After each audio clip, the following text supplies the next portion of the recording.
Ndị be anyị ekene m unu, Igbo mụrụ nze mụọ ọzọ, ekenekwa m unu ma kene ihe na-emerụ n'ihe. Anyị ka nọkwa n'akwụkwọ a bụ Ọkpakụ Erieri. Cheta na ebe anyị kwụsịrị bụ ebe Chinedu guzoro wee na-ege ihe ndị bịara ịnabata headmaster ọhụrụ na-akọ maka nna ya ukwu.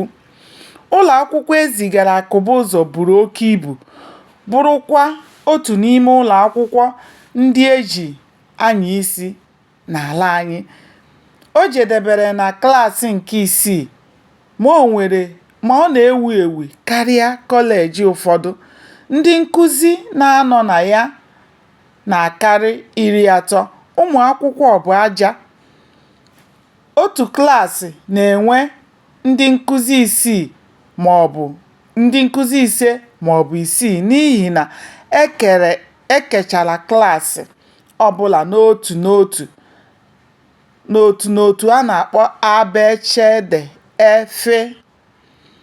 Klaasị ụfọdụ na-akwụsị na D ma ndị ọzọ kwụsịrị na ma ọ bụ na F. Ọtụtụ ihe dị iche iche adịghị n'etiti ụlọ akwụkwọ a na kọleji. Otu ọkụ eletrik na pọmpụ mmiri dịkwa na ya. Ihe ejiri mara obodo Iva bụ koolu a na-egwute na ya. Koolu bara uru hinne. Ewezuga na eji ya esi ihe, eji ya anya ụgbọ mmiri na tren, jirikwa ya na-etinye ọkụ eletrik. Ihe eji ya eme bara ụba hinne, nke bụ na ọ dịghị mkpa ịgụwa ya bụ ụkwụ esu ọnụ. Mgbe Akụbụzọ bịara n'Iva, e nyere ya otu ọmarịcha ụlọ nwere ime ụlọ 3. O nwekwara ala ebe ọ ga-akọ ihe ubi egosiri ya. Otu o siri ekwu okwu banyere ala tinyere nta n'imo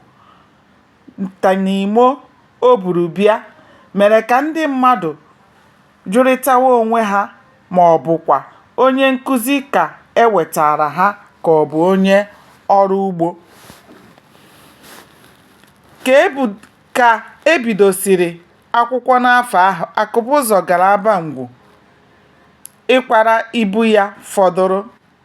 Mgbe o ruru, o kwudoro Chinedu ka ọ nọrọ eche ya n'ụlọ headmaster. Gbanịa na-esonyere m n'iru akwụkwọ a bụ Mụta Asụsụ Igbo ka anyị chọpụta ihe mere n'ime akwụkwọ a bụ Ọkpakụ Erieri. Ndewo, ka o mesịa.